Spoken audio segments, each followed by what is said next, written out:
নমস্কার, শেয়ারবাজ থেকে আমি শাশ্বত মিত্র। আমার এডুকেশনাল চ্যানেলে আপনাদের সবাইকে স্বাগত। অ্যাট লাস্ট শেষ পর্যন্ত ট্রেড ডিল হলো, এবং শুধু হলো না, হই হই করে হলো। কারণ সাউথ এশিয়া এবং যে কান্ট্রিগুলোতে মোটামুটি ভারতের সঙ্গে যাদের আমেরিকায় ট্রেড নিয়ে কম্পিটিশান আছে, তাদের মধ্যে সবথেকে কম ট্যারিফ ভারতেই পেল, 18%। এছাড়া বেশিরভাগ সাউথ এশিয়ান কান্ট্রিতে ট্যারিফ 19%, 20%। ব্রাজিল তো এখনও 50%-এ আছে, চায়না 34%। সেই হিসাবে ট্রেড ডিল ঠিক আছে। অবশ্যই এর সঙ্গে ডোনাল্ড ট্রাম্প অনেক কিছু জুড়েছেন, যেরকম $500 বিলিয়ন এনার্জি এবং ডিফেন্স প্রোডাক্ট আমেরিকা থেকে কিনতে হবে। রাশিয়ান অয়েল উনি নিজেই বলে দিয়েছেন, ইন্ডিয়া নাকি বলেছে রাশিয়ান অয়েল কিনবে না। যদিও আপনারা যারা সারাদিন মার্কেটে থাকেন তারা জানেন, 2:30টার সময় একটা খবর এসছে, রাশিয়ার যিনি এই ট্রেড ডিলের ব্যাপারে মন্তব্য করেছেন তিনি বলেছিলেন যে ভারত আমাদেরকে অয়েল ইম্পোর্ট করা বন্ধ করেছে, এরকম কিছু জানায়নি, এবং ভারতের সঙ্গে রাশিয়ার সম্পর্ক বহুদিনের এবং তা আগের মতোই মজবুত এবং পরবর্তীকালে আরও সুদৃঢ় হবে। সুতরাং এই কন্ট্রোভার্সিটা রয়েছে, এবং এই কন্ট্রোভার্সিটা পরবর্তীকালে একটা প্রবলেম ক্রিয়েট করতে পারে এই রাশিয়ান অয়েল নিয়ে। কারণ ট্রাম্প নিজের মতো করে বলে দিয়েছেন রাশিয়ান অয়েল বন্ধ হবে। প্রধানমন্ত্রী মোদি কিন্তু তার টুইটে ট্রাম্পকে ধন্যবাদ জানিয়েছেন, সব কিছু বলেছেন, ভালো ভালো কথা বলেছেন, দুজনের সম্বন্ধে ভালো কথা বলেছেন। প্রধানমন্ত্রীকে শক্তিশালী বলেছেন রাষ্ট্রপতি, আবার রাষ্ট্রপতিকে ভিশনারি লিডার, এবং ওয়ার্ল্ডে তাকে দরকার, ওয়ার্ল্ডকে লিড করার জন্য, সেটা বলেছেন প্রধানমন্ত্রী মোদি। সুতরাং এদিক দিয়ে ঠিক আছে, কিন্তু এইটা পরবর্তীকালে একটা বোন অফ কন্টেনশন হতে পারে যে রাশিয়ান তেল ভারত কিনবে কি কিনবে না, কি করবে। It will be maybe create a problem, maybe. তো সেটা দেখা যাক। এমনিতে কিন্তু মার্কেট যে জায়গায় আছে, আমার মনে হয় যে ডাউন সাইড রিস্ক, আমরা বলি না যে কোনো কিছু আপমুভের আমরা ফার্স্ট দেখি যে ডাউন সাইড রিস্ক কত।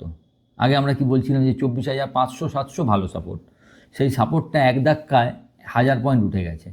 এখন আপনাকে ভাবতে হবে আজকের পর এনি ক্লোজ অ্যাবাভ যদি 25,800 হতো, সেটা খুব ভালো হতো, সেটা হয়নি।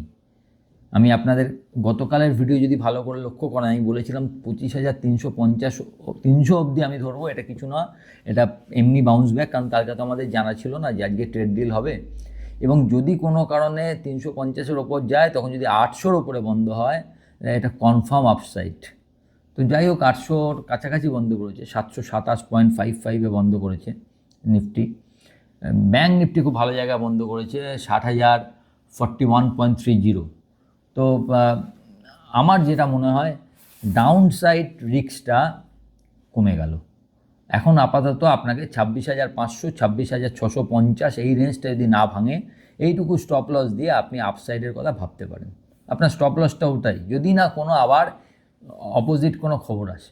এখন একটা মজা কী হয়েছে জানেন, আপনি যদি ভালো করে দেখেন, ভারতবর্ষ কিন্তু ইকোনমিক্যালি যা করবার সেটা 2025-এ সেরে দিয়ে রেখেছিল। কি করেছিল ভারতবর্ষ? আপনাদের ট্যাক্স ছাড় দিয়েছিল, ট্যাক্স স্ল্যাবে পরিবর্তন করে 12 লাখ টাকা পর্যন্ত, যাতে সাধারণ লোকের হাতে টাকা আসে এবং তারা কনজামশন বাড়াতে পারে, এবং তার দিয়ে ইকোনমি একটু ভালো জায়গায় যায়।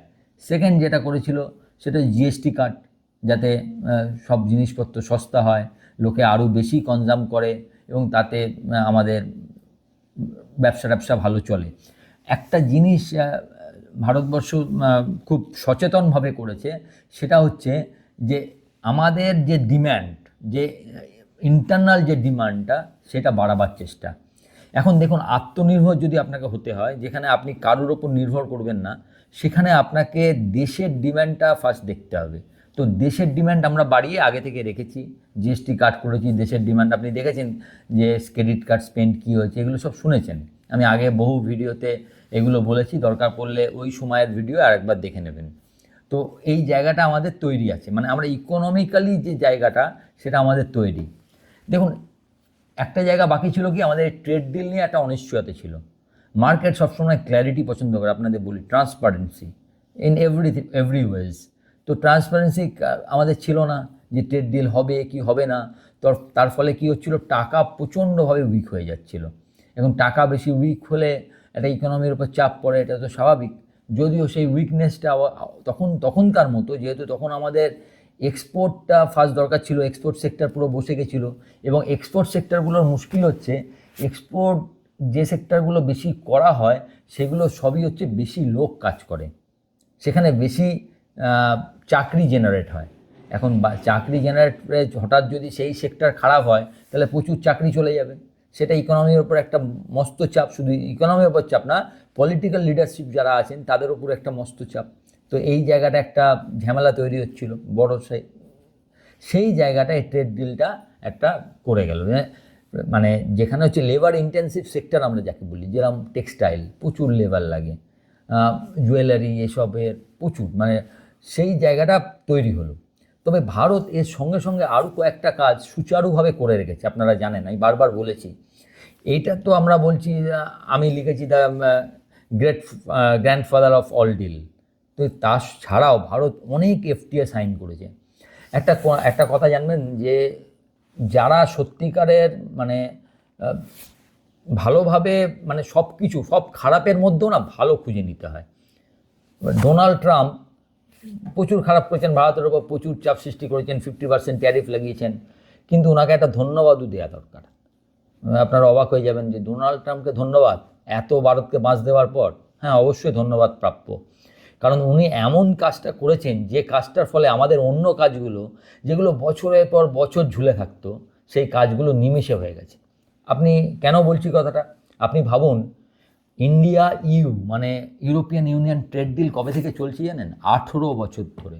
2007 সাল থেকে ভারত এবং ইউরোপিয়ান ইউনিয়ন নেগোসিয়েশন করেই যাচ্ছে, কোনো ট্রেড ডিলে তারা উপনীত হতে পারছিল না। বিভিন্ন জায়গায় তাদের এটা চাই, ওর এটা চাই, একটা প্রবলেম হয়ে যাচ্ছিল। আপনি ভাবতে পারেন সেই ট্রেড ডিলটা এত তাড়াতাড়ি কী করে হয়ে গেল? তার একমাত্র কারণ ডোনাল্ড ট্রাম্প দুজনকেই চাপ দিয়েছে, তাদের নিজেদের স্বার্থে এত বড় বাজারকে এক করবার জন্য তারা একই টেবিলে আসতে বাধ্য হয়েছে। তো এটা ভালো না একটা? এছাড়া হাজার হাজার এফটিএ যে আমরা বিভিন্ন ছোটোখাটো কান্ট্রির সঙ্গে এফটিএ সাইন করেছি, ইউকের সঙ্গে, অমুকের সঙ্গে, তার সঙ্গে। এই যে জিএসটি কার্ড সরকার যে কনজামশন বাড়াবার কথা চিন্তা করেছে, এই যে আমাদের ইন্টারনাল ইকোনমি যাতে কনজামশন লেভেল বাড়ে, এগুলো যে চিন্তা করেছে, এটার পরোক্ষে ডোনাল্ড ট্রাম্পের কোনো অবদান নেই? অবশ্যই আছে। যদি উনি এই চাপটা না দিতেন, আপনার মনে হয় এত কাজ একবারে হয়ে যেত?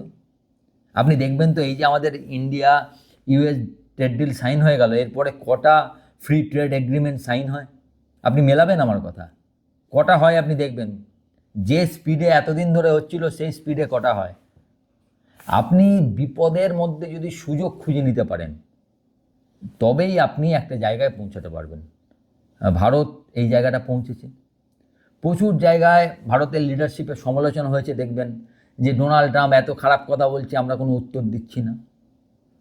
তো শেষ পর্যন্ত শেষ হাসিটা তো ভারতই হাসলো। ওকে তো কমাতে হলো 50 থেকে 50%, যখন দেখলো ইউর সঙ্গে হয়ে গেছে, সব কিছুর সঙ্গে হয়ে গেছে। হয়তো আরেকটা ভয়ও করেছে যে ওদের হয়তো একটা বড় ইকোনমিক্যাল ডিজাস্টার আমেরিকায় আসতে চলেছে, এরকম হয়তো ভাবছে, তার আগে হয়তো সব কিছু ঠিকঠাক রাখছে। সেটা ঠিক কিনা আমি জানি না, কিন্তু যখন দেখছে অন্যান্য দেশের সঙ্গে ভারতের এফটিএ হয়ে যাচ্ছে, তখন ডোনাল্ড ট্রাম্পও একটা সাইন করতে হয়েছে। তো এটা ঘটনা যে সবাই মাথা ঝোঁকায় যদি ঝোঁকানোর মতো লোক থাকে। তো যাই হোক, গুড ফর আস যে শেষ পর্যন্ত 18% এবং সমস্ত সাউথ ইস্ট এশিয়া কান্ট্রির থেকে সব থেকে কম রেটে আমরা এই ট্রেড ডিলটা করে ফেলেছি। এখন এবার আসি এর মার্কেট ইমপ্লিকেশন কী। সবচেয়ে বড় কথা হচ্ছে, দেখুন, 3টে ব্যাপার নিয়ে আমাদের টেনশন ছিল। একটা হচ্ছে ট্রেড ডিল না হওয়া, সেটা কেটে গেল। টাকার ওপর যে চাপটা ছিল সেটা কাটলো। ব্যাংকিং সিস্টেমে যে লিকুইডিটি, সেটা আরবিআই খুব ভালোভাবে ম্যানেজ করেছে। আমি ওএমও নিয়ে আপনাদের অনেক দিন বলেছি, এবং আরবিআই সেটা মানে কি বলবো, বিপদের আগে থেকেই ম্যানেজ করেছে। বিপদ আসার জন্য ওয়েট করেনি, প্রিপেয়ার্ড ফর ইট। অ্যাকচুয়াল কিছু ঘটবার আগেই সেটা যাতে না ঘটে সেই চেষ্টা আরবিআই করেছে। এখন দুটো জিনিস বাকি আছে আমাদের, আর দুটো জিনিস যদি হয় জানবেন এভরিথিং উইল বি ফাইন। কি দুটো জিনিস? একটা হচ্ছে 4th কোয়ার্টার রেজাল্ট। দুটো বেসিক আমরা কাজ করি, যে একটা ইকোনমি কী করেছি, ট্যাক্স কার্ড, জিএসটি কার্ড এসব দিয়ে, ওএমও এগুলো দিয়ে ইকোনমির জায়গাটা ক্লিয়ার করেছি। এরপরে মেন কি, ফোর্থ কোয়ার্টার রেজাল্ট একটা দারুণ আসতে হবে। আশা করছি ফোর্থ কোয়ার্টার রেজাল্ট এইসব এইসব হলে, এবং এটা সবথেকে বড় কথা, এই ট্রেড ডিলটা উইথ ইমিডিয়েট এফেক্ট, মানে কালকে যদি মাল পাঠায় সেটা 18%-এই যাবে। So that's good.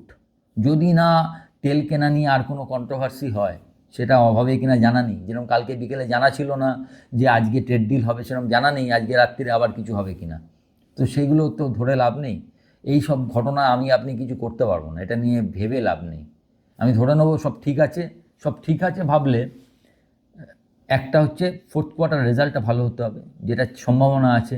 ইকোনমিতে যে ধরনের কর্মকাণ্ডগুলো 2025-এ সরকার করে রেখেছে, কিন্তু তার ফলেও আপনি যদি নিফটিকে দেখেন, মানে আমি যদি আবার মার্কেটের দিকে তাকাই, যে এত কিছু করেছে, মার্কেট কি করেছে, আমাদের market is one of the worst performer of that year. Worst 2025-এ যত বড় মার্কেট আছে তার মধ্যে ইন্ডিয়ান মার্কেট ওয়ার্স্ট পারফর্ম করেনি পারফর্ম, কারণ এই ওভারহ্যাংগুলো মাথার উপর ঝুলেছিল। এখন দেখা যাক, এই যখন ট্রেড ডিল হয়ে গেল, আগে থেকে আমাদের জমি তৈরি করা আছে, তখন Indian market one of the greatest performer in this ইয়ার হয় কিনা। এবং আমার যেটা মনে হচ্ছে, যদি অন্য কোনো দিক দিয়ে আর কোনো প্রবলেম না হয়, ইরানের সঙ্গে দেখেছেন, এটার ফলে যদি ইউক্রেন রাশিয়া একটু কমে, ইরানকে সঙ্গে অলরেডি কথা বলা আরম্ভ হয়েছে, এইসব যদি সব ঠিকঠাক থাকে, তাহলে এটা হতেই পারে যে ভারতের মার্কেট এবছর খুব ভালো পারফর্ম করবে। এবং আমরা ইমিডিয়েট টাইমে নতুন, মানে অ্যাটলিস্ট নতুন একটা হাই দেখতে পারি। ওই স্টপ লস কিন্তু ওই 25,500 থেকে 650 যদি না ভাঙে, সেখান থেকে আমরা ভাবতে পারি একবার মার্কেট 26,000, 26,100, এটা একটা আগেও যে দেখেছেন 26,100 বারবার মার্কেট বাধা পেয়েছে, সেইটা পেরোতে পারে। যদি পেরোতে পারে সেক্ষেত্রে নতুন হাই হওয়ার একটা সম্ভাবনা থাকবে, এবং আপাতত টার্গেটটা 26,800, 27,000 অবধি হতে পারে। I am bullish about it. আমি কি হতে পারে সেটা আর চিন্তা করছি না, মানে ইউএসএ তেল কেনা নিয়ে কোনো গণ্ডগোল হবে কি না, সেটাকে আমি এখন আপাতত ফর দ্য টাইম বিইং নজর আন্দাজ করে আমি ভাবছি যে এটা গুড ফর ইকোনমি এবং মার্কেট ভালো থাকবে। আপনাদের আগেই বলেছি, যারা আমার মর্নিং নোট পান এবং যারা আমার ক্লোজ গ্রুপে আছেন, তারা জানেন কোন কোন সেক্টর কি চলতে পারে। আজকে আমার যে এমনি টেলিগ্রাম গ্রুপটা আছে বিকেলবেলা, সেখানেও মোটামুটি কোন কোন সেক্টর এবং কোন কোন শেয়ারগুলো বেশি এক্সপোর্ট করে তার একটা লিস্ট আপনাদেরকেও দিয়ে দেবো। তো আপনারাও দেখতে পারেন যে এই সেক্টরগুলো হচ্ছে আমেরিকার ওপর খুব বেশি নির্ভরশীল ছিল, এবং যার ফলে এই সেক্টরের শেয়ারগুলো খুব বেশি মার খেয়েছে। টেক্সটাইল, ফার্নিচার, ফ্রোজেন ফুড, তারপরে জুয়েলারি, জেমস অ্যান্ড জুয়েলারি, কয়েকটা কেমিক্যাল শেয়ার, অটো অ্যান্সেলারি কিছু শেয়ার। তো দেখা যাক এই শেয়ারগুলো আবার ফিরে পায় কি না। এবং শুধু তো এটা বলে নয়, এর ফলে বড় ইনফ্রা কোম্পানিগুলো অনেক সুবিধা পাবে। প্রথম কথা হচ্ছে, একটা মার্কেট থেকে একটা নেগেটিভ সরে গেল। নেক্সট দুটো জিনিস আমাদের ঠিক করতে হবে, তার মধ্যে একটা বললাম, একটা হচ্ছে রেজাল্ট, আর মেন জিনিস হচ্ছে এফআই প্রচণ্ড নেগেটিভ ভারতের মার্কেট নিয়ে, এবং 6%-এ চলে এসেছিলো পরশু দিন, আপনি জানেন, নেট লং পজিশন। এখন এফআইআই যদি এরপর শর্ট কভারিং তাকে করতেই হবে, এত ওপর চলে গেছে, হয়তো 26,000 পেরোলে তাকে শর্ট কভারিং, মানে কম্পেল টু ডু, যাকে বলে স্কুইজ হয়ে যাবে না হলে, তো তার জন্য করতে হবে। কিন্তু শুধু শর্ট কভারিং করলে মার্কেট বড় নতুন হাই করবে না।